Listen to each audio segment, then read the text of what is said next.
Hello students. आज का जो हमारा टॉपिक है वो doctor APJ Abdul Kalam technical university का एक इम्पॉर्टेंट लॉन्ग आंसर क्वेश्चन है, मास वेरिएशन विद वेलोसिटी। तो इस क्वेश्चन के एग्जामिनेशन में आने की प्रोबेबिलिटी काफ़ी होती है।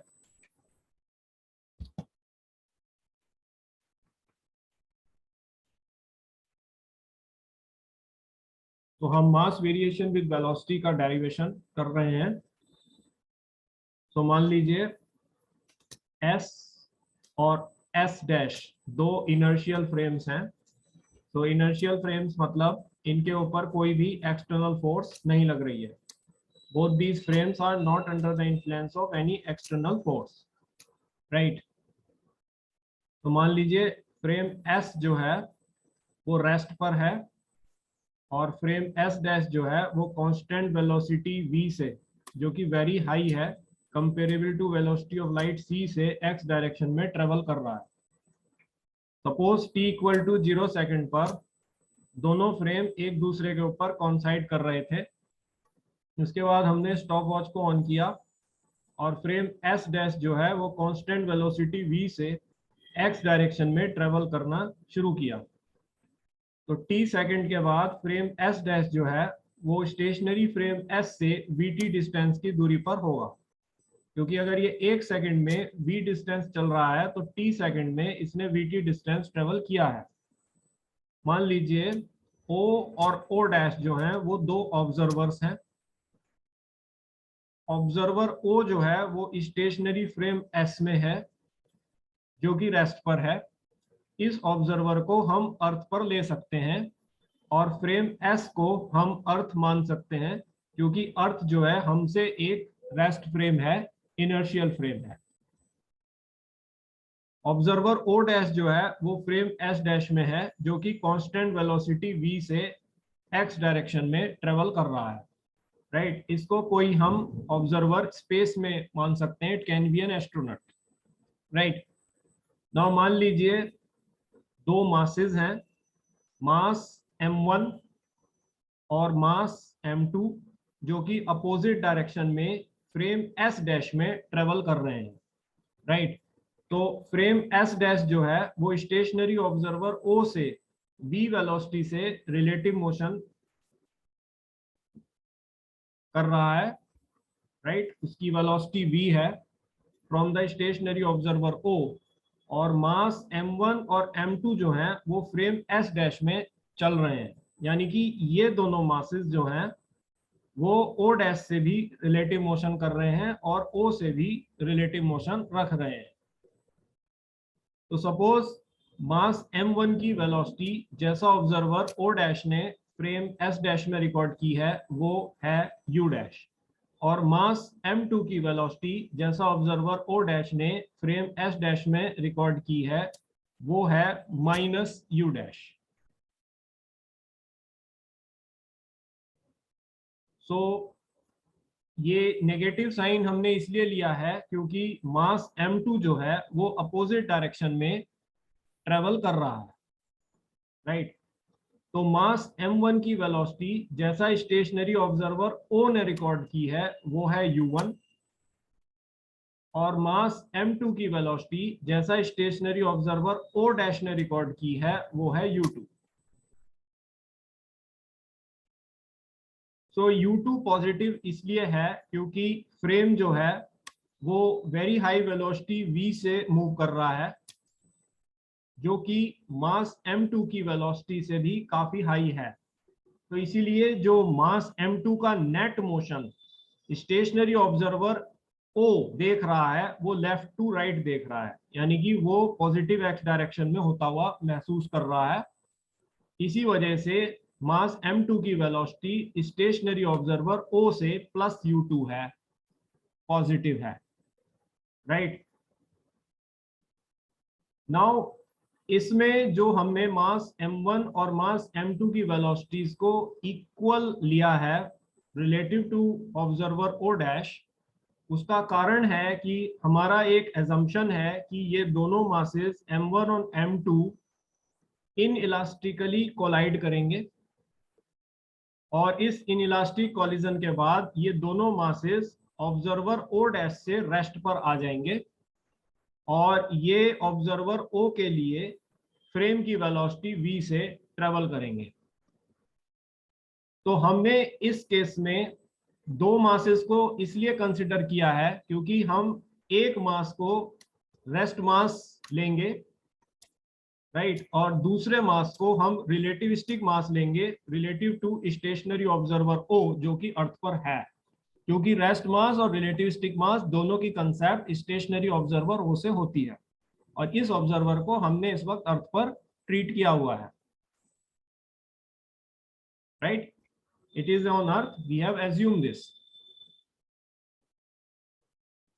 तो जब हम रेस्ट मास और रिलेटिविस्टिक मास में रिलेशनशिप इस डेरिवेशन में स्टैब्लिश करने जा रहे हैं, तो जिस कंसेप्ट पर हमारा ये डेरिवेशन है वो है कि इन इलास्टिक कॉलिजन में मोमेंटम कंजर्व्ड होता है। तो हम इन दोनों मासेस का मोमेंटम कॉलिजन से पहले निकालेंगे और इन दोनों मासेस के मोमेंटम कॉलिजन के बाद निकालेंगे और इन दोनों मासेस के मोमेंटम को कॉलिजन से पहले, इन दोनों मासेस के मोमेंटम को कॉलिजन के बाद इक्वेट करेंगे, बिकॉज मोमेंटम, टोटल मोमेंटम जो इन दोनों मासेस का कॉलिजन से पहले होगा वही टोटल मोमेंटम इन दोनों मासेस का कॉलिजन के बाद भी होगा, राइट, ये इनइलास्टिक कॉलिजन है। So this will be the concept in the derivation. So let us consider two masses m1 and m2 which are moving in opposite direction with velocities u dash and minus u dash in frame s dash respectively, right? So मान लीजिए हमने दो masses लिए हैं m1 और m2 जो कि frame s dash में वेलोसिटी u dash और माइनस u dash से ट्रेवल कर रहे हैं जैसा ऑब्जर्वर o dash ने रिकॉर्ड किया है। They have equal and opposite velocities as recorded by the observer O dash in frame S dash. Let masses m1 and m2 are moving with velocities u1 and u2 as recorded by stationary observer O in stationary frame S. इन दोनों masses की जो velocity stationary observer O stationary frame S में record कर रहा है वो है u1 और u2। मास m1 की u1 और मास m2 की u2। u2 पॉजिटिव है क्योंकि फ्रेम की वेलोसिटी मासेस की वेलोसिटी से काफी बड़ी है, राइट, तो इसलिए हम मास m2 का जो नेट मोशन है वो पॉजिटिव x डायरेक्शन में ले रहे हैं with respect to as observed by stationary observer O, right.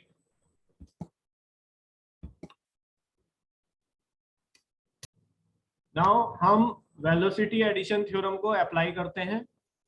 So velocity addition theorem से हम सबसे पहले मास m1 की वेलोसिटीज जो स्टेशनरी ऑब्जर्वर O से है वो है u1 और इसी मास m1 की वेलोसिटी जो मूविंग ऑब्जर्वर O डैश से है वो है u dash.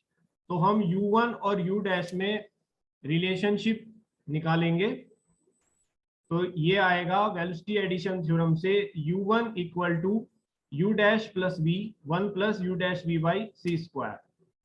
So this is the relation between u1 and u dash for mass m1। इसी तरह से for mass m2, mass m2 की वेलोसिटी स्टेशनरी ऑब्जर्वर O से u2 है और मूविंग ऑब्जर्वर O डैश से माइनस u डैश है।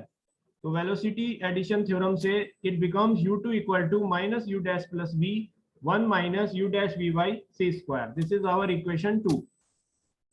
Let after collision mass m1 and m2 comes at rest relative to each other and moves with the velocity of frame as recorded by observer O, right? तो हमारा ये assumption है कि ये दोनों observers जो, ये दोनों मासेस जो हैं m1 और m2 कॉलिजन के बाद रेस्ट पर आ जाते हैं ऑब्जर्वर O डैश से, right.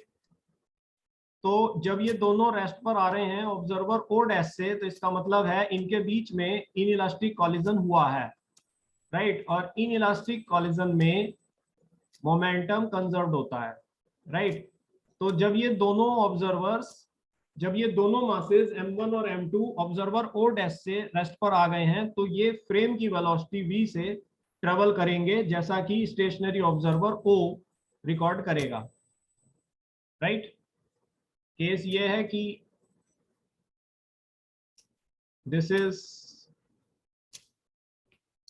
Stationery frame and this is moving frame, right? So this is O and this is O dash, right? तो ये दोनों masses अपोजिट चल रहे थे कॉलिजन से पहले, राइट। इन दोनों में इनइलास्टिक कॉलिजन हुआ और ये दोनों masses स्टिक हो गए और रेस्ट पर आ गए ओ डैश से, right. They came to at rest with O dash. तो ये फ्रेम अगर इधर v वेलोसिटी से चल रहा था तो ये दोनों मासेस स्टेशनरी ऑब्जर्वर ओ से v वेलोसिटी से चलना शुरू होंगे after collision, right. So according to law of conservation of momentum, momentum before collision, momentum of masses before collision is momentum of masses after collision, right? तो जो masses का momentum है total collision से पहले, वो दोनों masses का momentum collision के बाद का equal होगा। so collision से पहले जैसा स्टेशनरी ऑब्जर्वर O ने रिकॉर्ड किया है, मास m1 u1 वेलोसिटी से चल रहा है, तो उसका मोमेंटम होगा m1 u1, और मास m2 जो है वो u2 वेलोसिटी से चल रहा है, तो उसका मोमेंटम होगा m2 u2। तो टोटल मोमेंटम कॉलिजन से पहले होगा m1 u1 plus m2 u2। अब कॉलिजन इन दोनों में हुआ और कॉलिजन के बाद ये दोनों स्टिक हो गए और ये ऑब्जर्वर ओ डैश से रेस्ट पर आ गए हैं। तो टोटल मास जो है इनके स्टिक होने से हुआ m1 प्लस m2, और अब ये स्टेशनरी ऑब्जर्वर ओ से फ्रेम की वेलोसिटी v से चलने लगे हैं दोनों, राइट। तो कॉलिजन के बाद वेलोसिटी हो गई v, so it become m1 plus m2 into v. This is our equation 3. now हम फर्स्ट और सेकंड इक्वेशन को से u1 और u2 की वैल्यूज को सब्स्टिट्यूट करेंगे। so u1 की वैल्यू हमने फर्स्ट इक्वेशन से सब्स्टिट्यूट करी, so ये बना m1 u dash plus v 1 plus u dash v by c square. this is coming from equation 1 plus m2, ये हमारा आ रहा है इक्वेशन सेकंड से u2 की वैल्यू। सो u2 की वैल्यू रखी minus u dash plus v 1 minus u dash v by c square equal to m1 plus m2 into v, right. तो let us simplify it further. So ये बना m1 u dash plus v 1 plus u dash v by c square minus v is equal to m2 minus minus u dash plus v 1 minus u dash v by c square plus v, right. तो हम m1 वाली terms को left hand side में ले गए हैं और m2 वाली टर्म्स को राइट हैंड साइड में ले गए हैं। तो फर्दर सिंप्लीफाई किया तो ये बना m1 u dash plus v 1 plus u dash v by c square minus v is equal to m2, v को इधर ले गए, v minus minus u dash plus v 1 minus u dash v by c square. हमने LCM लिया, LCM से 1 plus u dash v by c square, so it become m1 1 plus u dash v by c square, u dash plus v minus v, minus से गुणा हुआ, so minus v minus u dash v square by c square is equal to m2। इधर भी हमने LCM लिया, 1 minus u dash v by c square, ये v से गुणा हुआ, v minus u dash v square by c square minus minus plus u dash minus v, so v cancel हो गए। सो ये बना m1 u डैश हमने common लिया, u dash 1 minus v square by c square 1 plus u dash v by c square equal to m2, u dash हमने ले लिया है, तो 1 minus v square by c square 1 minus u dash v by c square, तो u dash 1 minus v square by c square, u dash 1 minus v square by c square cancel हो गए। तो m1 by m2 is equal to 1 plus u dash v by c square 1 minus u dash v by c square आया है। Now इसमें एक हमारा assumption है कि हम u1 स्क्वायर को ले रहे हैं 1 minus u1 square by c square के फैक्टर को कंसीडर कर रहे हैं, क्योंकि ये u1 मास m1 की वेलोसिटी है जैसा कि स्टेशनरी ऑब्जर्वर ओ रिकॉर्ड कर रहा है, और इस मास m1 को हम बाद में रिलेटिविस्टिक मास फाइनली लेने वाले हैं, राइट। तो जब हम इसको रिलेटिविस्टिक मास मानेंगे फ्रॉम स्टेशनरी ऑब्जर्वर ओ, यानी कि m1 को हम m ट्रीट करेंगे, तो ये u1 जो है b हो जाएगी, राइट, उस समय ये फ्रेम की वेलोसिटी से चलेगा जो कि v है। तो क्योंकि हमें 1 minus V square by C square का फैक्टर लेना है जो कि डेरिवेशन में आएगा बाद में, तो इस बात को अभी हम हिडन रूप में ही यहाँ मान लेते हैं, अपने मन में रखकर मान लेते हैं कि इस u1 को हमें v बाद में करना है, हमें 1 minus V square by C square का फैक्टर चाहिए और v जो है वो u1 है बनेगा, राइट। तो इसलिए हम u1 को यहाँ कंसिडर कर रहे हैं, right, this is the reason. So 1 minus 1 by C square, ये u1 की जो वैल्यू है ये इक्वेशन 1 से मैं लेकर आया हूं, right, I got this value from equation 1। So it becomes 1 upon C square U dash plus V 1 plus U dash V by C square, ये इक्वेशन 1 से आया है u1 का वैल्यू। So further it become 1 minus u1 square by C square is equal to, ये हमने LCM लिया, ये 1 plus U dash V by C square पूरे का होल स्क्वायर, राइट, ये फैक्टर ऊपर चला गया, 1 plus U dash square V square by C की power 4 plus 2 U dash V by C square, right, ये स्क्वायर आएगा पूरा होल स्क्वायर, तो हम a प्लस बी का होल स्क्वायर का फॉर्मूला लगाएंगे, A square plus B square plus 2ab minus ये पूरा होल स्क्वायर होगा U dash plus B C square, right, ये क्योंकि स्क्वायर है यहाँ, this is square, so it becomes minus 1 by C square, आप बाहर लीजिए तो अंडर बनेगा U square plus B square plus 2 U dash V, so ये सी स्क्वायर से गुणा हुआ तो minus U dash square by C square minus B square by C square minus 2 U dash V by C square, so 2 U dash V by C square 2 U dash V by C square factor cancel हो जाएगा, तो ये बना 1 minus U one square by C square is equal to 1 plus U dash V by C square का whole square. Now इसमें हम इस term को, राइट, और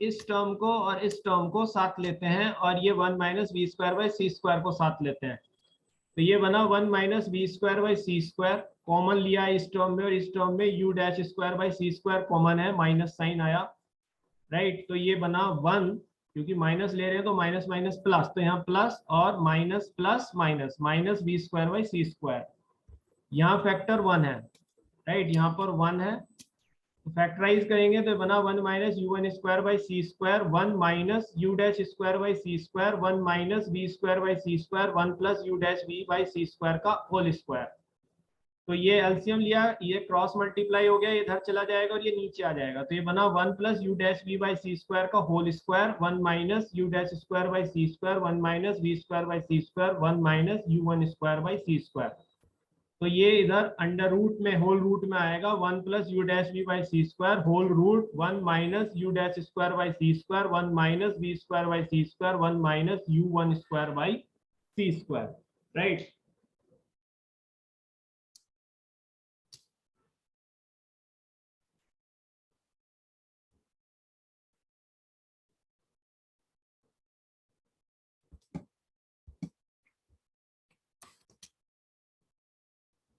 तो ये हुआ, सिमिलरली ऐसे ही हम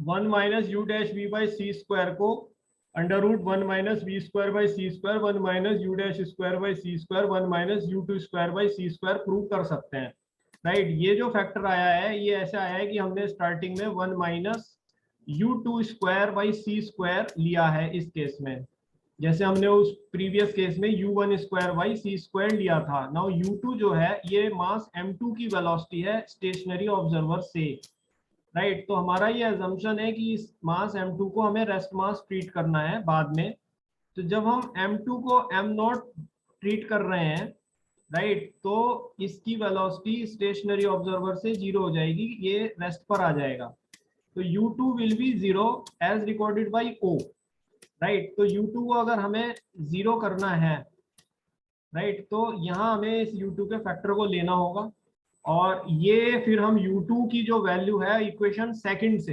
राइट, वेलोसिटी एडिशन थ्योरम की जो इक्वेशन सेकंड है उससे सब्स्टिट्यूट करेंगे, और जैसे हमने 1 minus U one square by C square को पीछे डिराइव किया है बिल्कुल वही डेरिवेशन हम कर सकते हैं, लेकिन हमें करने की आवश्यकता नहीं है, अदरवाइज एग्जाम में हमारे लिए बहुत लॉन्ग आंसर बन जाएगा। तो हम इस बात को यहाँ सिमिलरली कह के लिख सकते हैं। नाउ ये जो हमारी दो इक्वेशन आई है, इक्वेशन 5 और इक्वेशन 6, इसको हम इक्वेशन 4 में जो m1/m2 की इक्वेशन थी उसमें सब्स्टिट्यूट कर सकते हैं।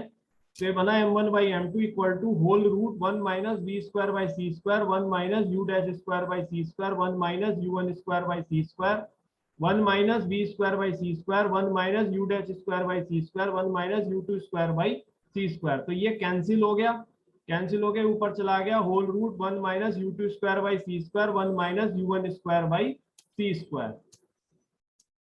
Clear? Now let us consider mass m2 is at rest relative to stationary observer O and mass m1 moves with velocity v as recorded by O.